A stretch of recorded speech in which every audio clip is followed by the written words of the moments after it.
ஒருத்தர் தன்னுடைய மனைவி மற்றும் அம்மாவோட காரில் போய்கிட்டு இருந்தார். ரொம்ப நேரமாக அவங்களோட காரை ஒரு போலீஸ் ஜீப் பின்தொடர்ந்து வந்துச்சு. கொஞ்ச நேரத்திலேயே அந்த ஜீப் அவங்க காரை முந்தி போய் காருக்கு முன்னாடி நின்றுச்சு.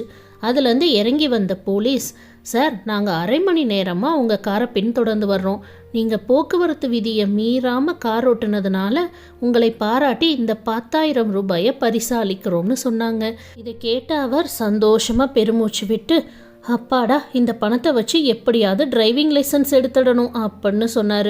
போலீஸ் அவரை ஒரு மாதிரி பார்க்க உடனே அவரோட மனைவி, சாரி சார், தப்பாக நினச்சிக்காதீங்க, அவர் குடிச்சிட்டு வளர்றாரு அப்படின்னு சொன்னான். இதையெல்லாம் பார்த்துக்கிட்டு இருந்த அவரோட காது கேட்காத அம்மா, நான் அப்போவே சொன்னேன் திருட்டு வண்டியை எடுத்துகிட்டு போக வேண்டான்னு, பாரு இப்போ எல்லாரும் போலீஸ்கிட்ட மாட்டிக்கிட்டோம் அப்படின்னு சொன்னாங்க. இதே மாதிரி இன்னும் நல்ல பதிவுகளை கேட்போம், ரசிப்போம், கதைப்போமாவை லைக் பண்ணுங்கள், சப்ஸ்கிரைப் பண்ணுங்கள், ஷேர் பண்ணுங்கள்.